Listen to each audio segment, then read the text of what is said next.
What's going on, guys? Welcome to Expeditions Viking. This is a new game that is coming out in the first quarter of 2017, and I'm really excited to play it because I played the previous game made by this studio, which was called Expeditions Conquistador, and I very much enjoyed it, but it felt a little bit rough around the edges, and I feel like they definitely, it was by no means a bad game, but I feel like they did a much better job in that regard this time around. So we're going to be playing it for a little bit. Like I said, it is a preview build.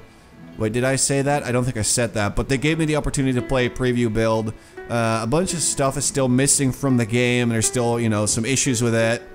But that's basically the dealio. I also asked them if there was an embargo, but I did not get a reply yet. So if this video is suddenly deleted, then that will be why. It will be because I'm actually not allowed to upload this yet. But there's no info that told me not to do it, so I just wanted to clarify.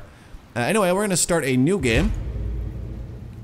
And it is a sort of tactical strategy, turn-based RPG type game. I played for a little bit so that I could familiarize myself with some of the mechanics. Because it does have some mechanics which I'm not really accustomed to. And let's see, maybe we should just randomize a few times. This dude looks pretty cool, but I do want to change the colors. That looks kind of cool. Maybe something like that. I think he looks kind of cool. Alright, so we're going to go with this. Obviously we are a Viking, so our name is Leidolfr Asbjorn. Great name, I think. And, alright, so that is, you get to customize your character. You can be a male or a female. There's a lot of options here and there, as you can see. Let's just go with a full beard. I mean, this is a game about Vikings. And just to make ourselves a little bit more badass, gray hair. But it kind of looks weird with our outfit. Let's go with that. Yeah, it looks kind of cool. Alright, so there we go. And now this is where things got a lot more complicated because the previous part was all cosmetic, and I don't think it actually has any bearing on the gameplay. This has a lot of bearing on the gameplay, and I am actually pretty afraid I'm going to mess it up. So you get to change your stats. You start with 5 in every stat and 4 extra points, but if you would like to, you can actually do this. So you get 24 points. So you could be nothing but strength and endurance, but you'll probably be missing a lot because your perception or your finesse is low. Or is it sense? I don't even... Base damage. Wait, so which one is accuracy? Maybe accuracy doesn't really play a part when you don't use ranged attacks. But we're probably just going to be playing a sort of strengthy, endurance-y type of character. Base damage with knives and spears and critical chance, we're just going to put that kind of low. Crucial to archers, I'm going to put that at 2. Mental resistance and stamina. Senses fundamental to witches, skalds, and other support characters. Let's put that at 3, or like 4 maybe. Let's do that. Don't want to make this guy too unbalanced, and then... let's put something like that maybe? Let's just go crazy and get a lot of strength. I want to be able to hit people and just do a whole lot of damage. Now normally I would probably go with a sword, but this is a Viking game, so I would have to go with either... I think axes would be cool. All weapons have their own skills, they have abilities as well, so when I upgrade axe, I get shield hook, which you can use to pull the opponent's shield away, and then they become exposed. So that's pretty cool. So I'm gonna put... let's see... 3 into axe. It's pretty expensive to do that, but we're gonna do that. Then there's, let's see, so you got your weapon skills, then there's offensive skills, support skills, utility, and passive. I do want to pick one specific that one. Hardened. So you get 10 extra hit points, which is just, you know, it's a flat bonus, but that's pretty sweet. And there's your utility skills. I think all this pertains to stuff outside of combat, which I haven't really seen yet, so I don't think I want to put any points into this for now. We are much better off actually making sure that we are able to do well in combat. Sense is not that high. Alright, you know what? Let's just do that. Let's get our sense to 5, just at a sort of acceptable level. Because then you can actually get some skills such as, let's see, Galder. And you can use War Cries, and then everybody gets extra DR, which is damage reduction, I believe. Yep. So that's pretty good. Like, there's some good abilities in there, and I'm probably going to be playing around with some of these a bit. Because I don't know what is good and what is not. Let's put one into our shield skill, so we can use an axe and a shield, and we'll be able to brace ourselves so that our block chance is increased. And we also get Cleave, which is an axe-based damage increase by 24. You ignore the target's damage reduction, it only deals 25% damage, and you can make someone bleed. So it's pretty cool. I don't know if it's good, but it sounds pretty cool. Apparently we also have Tactical Move. I believe everybody gets that. But this is what we're going to be going with. I don't know if it's good or if it's garbage. Like, the game will really just leave you to your own devices. Whatever you think will work, you can do. But will it work? No idea. Actually, like, I made one character to test the game, see how it ran, all that stuff. And she was an archer. And it turned out that I completely just butchered the character creation so that her accuracy was really, really low. Like, when she hit someone, she did a lot of damage, but her accuracy, for some reason, just wasn't very high. I don't know what was up with that, but alright. So anyway, that's what we're going to be going with. We're going to be using an axe and a shield with the, what was it, Galder support skill. Let's go. Yes, we are finished.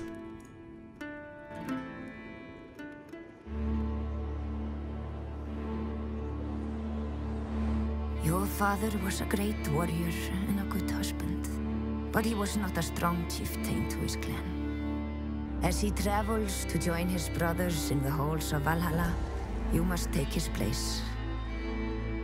Our clan is beset by petty squabbles.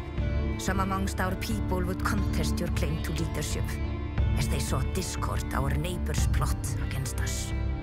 Gather your most trusted clansmen. Together you will face dangers which none can predict. You will be challenged on your leadership, your resolve, your wisdom. Build a ship and take your huscarls across the sea. Power and strength for our clan must be sought outside the Norse lands. If you show yourself to be bold, the gods will follow you into battle. Your legacy will live for 1,000 years beyond your time. Our clan must prevail. Man, they went 0 to 100 real quick there. But that is a cool intro, though. So basically, you are the heir to your Viking... They're not called tribes, are they? Aid me, Odin, in my effort to bind the struggles of a bygone time as glimmering light on glass. But you are the heir to a Viking band. Basically, your father has died, and then you're supposed to take over, and that's where the story starts. So anyway, it is the evening after my father's funeral. When you close your eyes, the image of his blazing ship shimmers in the dark behind your eyelids. It's not a common ritual this far south, but your mother, Astrider, who hails from the land of the Geats... Is it Geats? Gates? I don't even know. Insisted on it. All the thanes of the neighboring clans have come to attend your feast. Your father may not have been the most successful thane, but as a warrior he commanded the respect of many. The guests are filing into your longhouse. The thanes enter first, each trailing a modest group of warriors. Your mother leans in to whisper a few words of advice before she takes her seat. You should greet each of the thanes before the feast begins, but listen well to their words. Few of them would benefit from making this a smooth transition. It will be important to know where they stand. So, what I believe this to be, they're basically like Bannermen, and they used to be your dad's Bannermen, and you're supposed to sort of re-win their loyalty. So, it is optional to talk to them, but obviously we will. So, we're going to talk to Skule Skullcleaver. He is the Thane of Gelling, which borders your area. Gelling is probably yelling. Yelling is a large territory and Skule is one of the most powerful thanes in Jutland. Yelling has prospered under his rule. Skule pushes himself away from the table with his foot, the chair making a grinding sound across the wooden floor. His face shows earnest sympathy. Lydulfur, my boy, so sorry about your father. If there's anything the people of Yelling can do to aid you in these trying times, don't hesitate to ask. Thank you, but we'll be fine, or that's very kind of you. So, I mean, he did show earnest sympathy, so thank you. That's kind of you. Of course, we must all stand together against a Frankish threat. Skule leans towards you, resting his elbow on the table. Tell me, what are your plans for this place? How will you lead your clan? A lot of options here. That is my business. It is too soon for that kind of planning. I'll start by expanding our defenses. We need a new ship. We need the favor of the gods. Or I wish to be an attentive thane. I'll start by building a folk moot.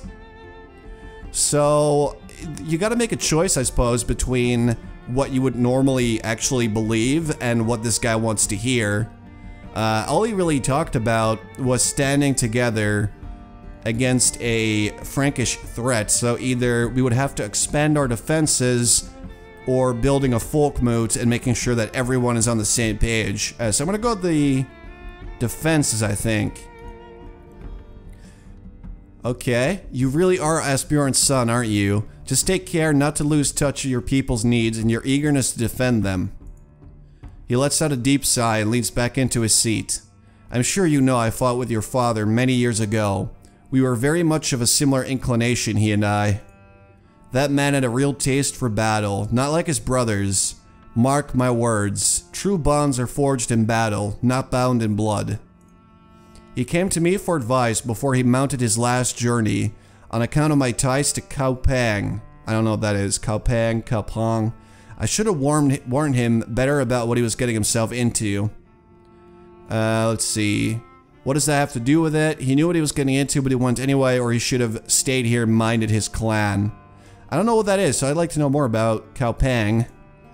Vikings out of Kaupang have been to the isles across the straits. I've heard many stories about it, since I often go there to trade. Your father wanted to hear if the stories were true. But I've taken too much of your time already. I know you have other guests to entertain. Perhaps we'll talk later after a bit more mead. Skule nods more to himself than to you and turns his attention to the food on the table. So I don't know if that went poorly or if that went well, if that's going to have any consequences in the future. It might. But we talked to 1 out of 3 thanes. And this is the menu. You can see your inventory, which is empty right now. Your equipment, which, you know, we don't have any. We can see our skills, a little bit of a bio, our health, all statistics really. Then you can also see your homestead, which I guess later on you get to upgrade. For some reason, I think it lets me upgrade my farm straight away, but I'm not sure if I should do that. That's interesting. I didn't know that, actually. All right. And you can see your missions, and later on the codex as well, which I assume holds a lot of info. Hoth Donner is the thane of a slightly larger clan that borders your lands to the east. He wears a solemn expression and nods heavily when you approach him. As you can see, he doesn't have a portrait yet. That's probably because it's a preview build. You know how it is. Asbjorn is in Valhalla now, Lydulfur. There's no doubt about it. He died doing what he loved. But while he feasts among the heroes, you're left back here to sort out the pieces. You've got your work cut out for you. But it doesn't really sound... Alright, so we could say, do you speak ill of my father? But it doesn't sound like he's actually speaking ill of my father. It doesn't really seem that way. Or we can say, what do you mean?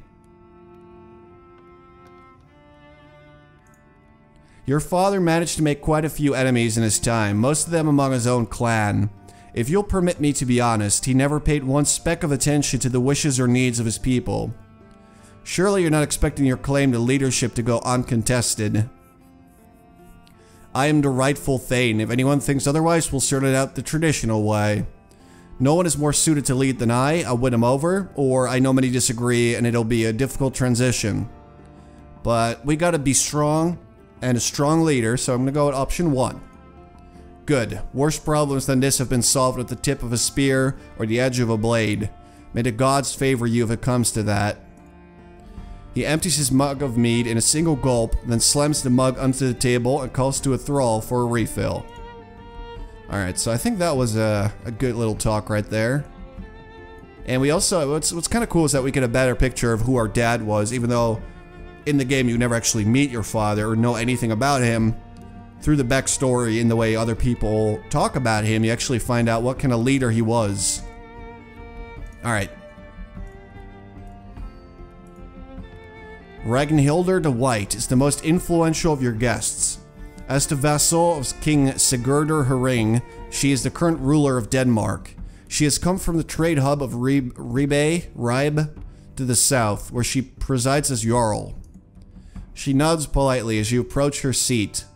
It was a beautiful ceremony, Lydolfr. I extend my condolences for your loss on behalf of Ribe and of the king. I must tell you, I advised him not to seek out the isles across the sea, which is England. We've all heard the stories of the unprotected coasts and their treasures, but there is more danger than the rumors let on.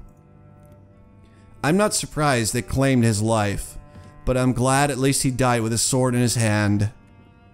Did you know him well? I knew him as a warrior. We fought together on the Bravelier, and he struck me as a shrewd tactician. When your king needs you, I hope that you will serve him as well as your father did. For whoever can offer the best reward. But I'm gonna serve. I don't want to cause trouble with the sort of rightful ruler of the country. That's gonna be bad. So if you tell me everything you knew about combat, I will serve. Let's do that. I'm glad to hear it. Our king will not forget those who aid him in battle. Thank you for accepting. We're honored that you could make it, or I was hoping the king himself would attend. That's kind of disrespectful, so we're gonna go with the top option here. Of course.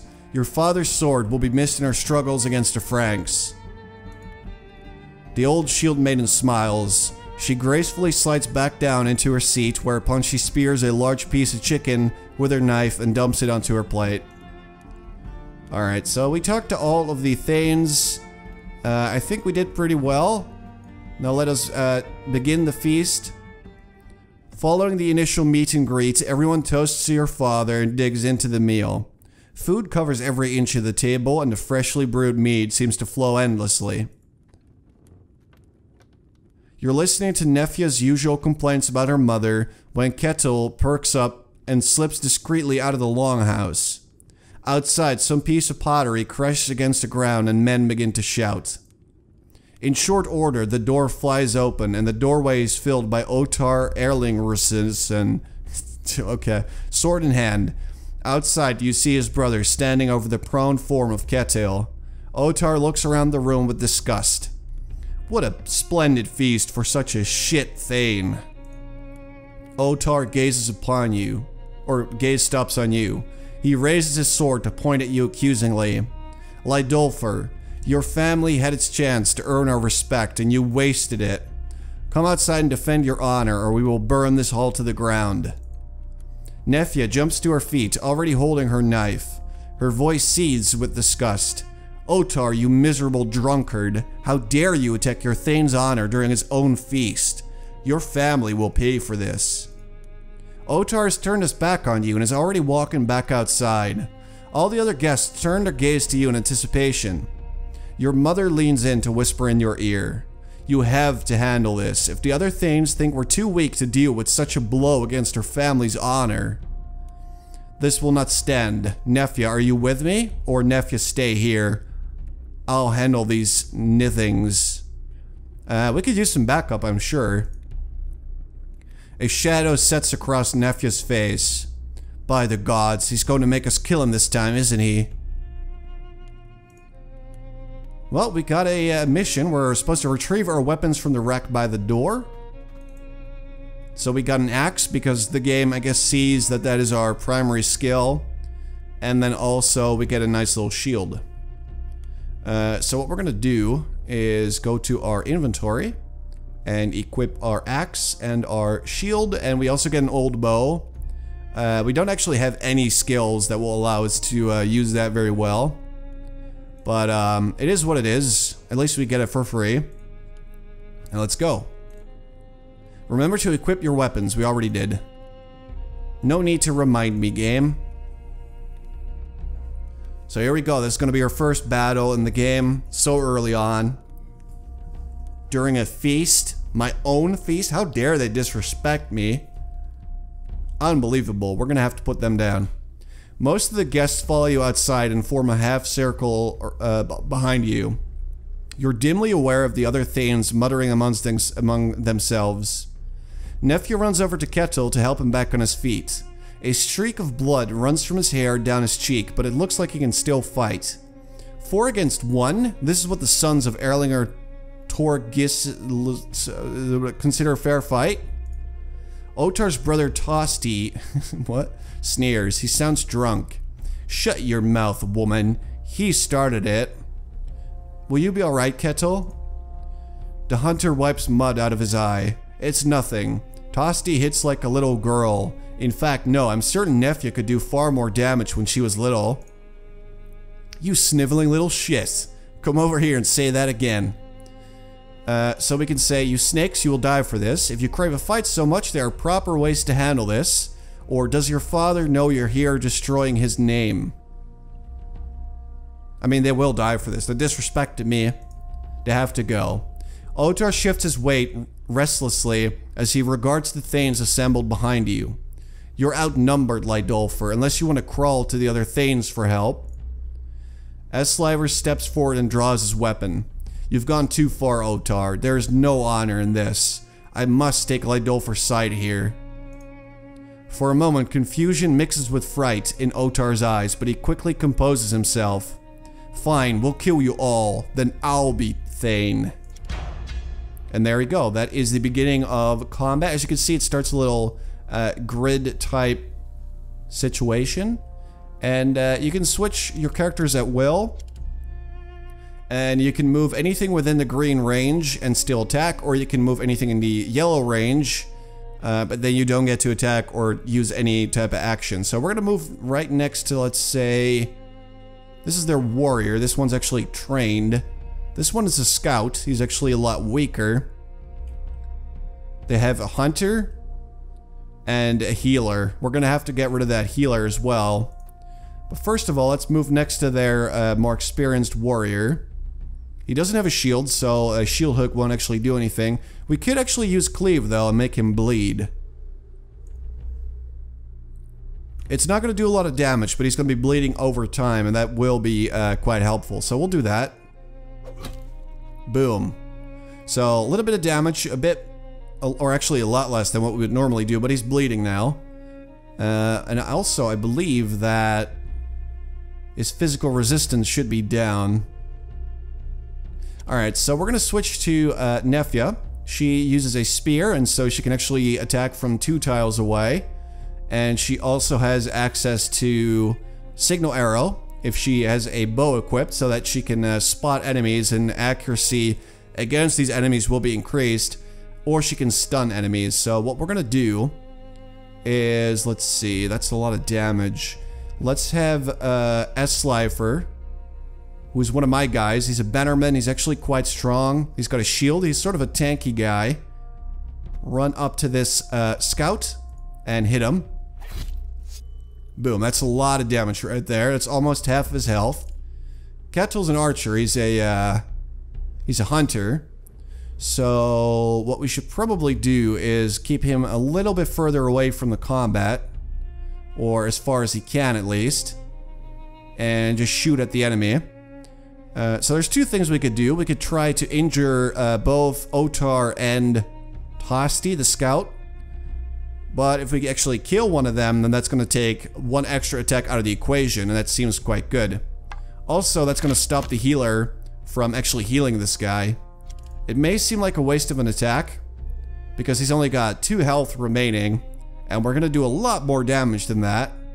But the fact of the matter is that, you know, if you take 1 less attack, that's a lot more health that you're keeping, so that's sort of my thought process here. And there we go. There goes the scout.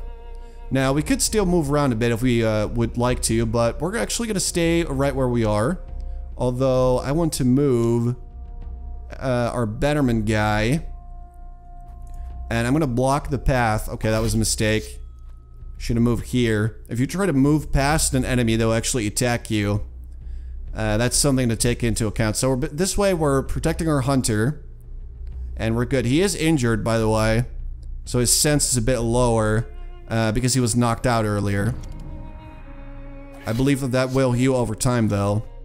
After a few battles.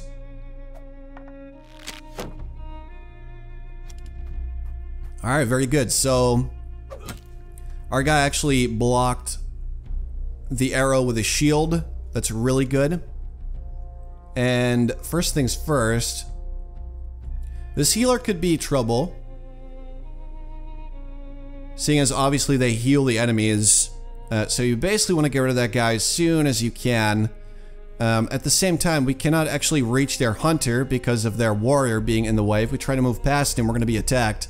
So what we should probably do is focus fire on him so that one of our guys can run past him and go for the hunter, who is a lot more vulnerable when you get up close to him. Let's see, how much damage do you do? 43. Alright, we do actually about equal damage, although he's a bit slightly stronger. So I'm going to actually attack Otar myself. There we go. And then I'll have Nefja stab him and finish him off. There we go. And then S-Slifer can run past. Go right next to the hunter, who actually cannot attack us because he's got a bow. So you actually can run next to him. And we're going to get a free hit in here. And there we go. So that's not too bad. None of our guys are too wounded, except for, obviously, S-Slifer isn't in the best shape, but he's still got a shield, and the archer will not be able to do too much damage to him. And there we go. He tried to run away, and that actually cost him his life. Because he tried to run right next to my guy, apparently. And then you get a free attack, and you die. Alright, so let's start with our arrow. Boom, there we go. Then you can, let's see. Yeah, you stab him with your spear. And then Lydolfer is going to run up close and finish him off. Boom. Excellent. That was a pretty good battle. That was really good. No new injuries or anything of that kind. Otar Erlingsson lies on the frozen earth in a small pool of his own blood. His blank eyes gaze at the sky.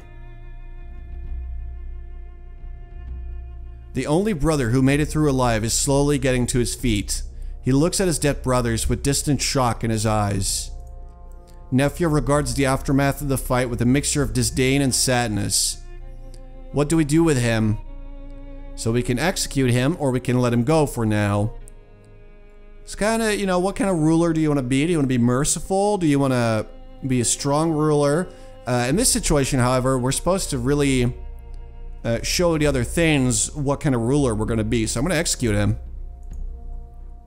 The grim work does not take long. Your guests look on solemnly as the snow in front of your feast hall turns red with the blood of the farmers. If any of them doubted your resolve before, now they see what you're made of. Yeah, he's getting shanked.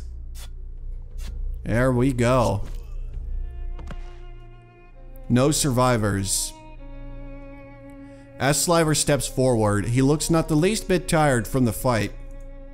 I supported you here tonight because Otar and his brothers were out of line. It is not the way of our clan to kill each other in drunken brawls. Lydolfer, son of Asbjorn, I challenge you to a duel for the position of Thane. An excited murmur rises among the guests. Ketil mutters in a voice too low for anyone other than you and Nefja to hear. Can you believe this son of a bitch? It's his right to issue such a challenge. His timing could be better, though. Why do you challenge me? The seat of the Thane should never be passed from father to son like a sword or a horse. If our clan is to endure, we must ensure that we are ruled by the strongest and most wise among us. So we can accept this challenge, or we can say, I will not fight you, I need you at my side. But as that lady said, it is fully within his right to make this challenge, and we're gonna have to accept. I think. He nods, apparently satisfied. We will meet on Holmgang Island at dawn on the morrow. May the gods favor you. He betrayed me. We're gonna have to duel him now. So we should have gained some skill points. One thing that I noticed is that the way they show it is a bit weird. It says 12 XP out of 60. That actually means that you have 12 SP and not experience. So it's a bit weird. Maybe it's a mistake or something. So we could actually upgrade one of our skills if we would like to do so. Or get an entirely new one. There's a lot of options there. Apparently we're not allowed to get any other weapon skills. No, we're just not allowed to get bow skills. Ah, just because our perception's too low. That makes sense. Alright. So we're going to actually use our skill points next time. Probably get leadership. That seems like a good idea. But we're going to take care of that and then we'll be fighting the duel. I hope you guys enjoyed the video. Seeing as this is the first part of a series, please consider leaving a like as that really helps me out. And I only ask it during the first part, so I will not be asking you again. But if you could leave a like if you enjoyed the video, I would very much appreciate it. And with that said, I will talk to you guys in the next video. Thanks for watching, guys.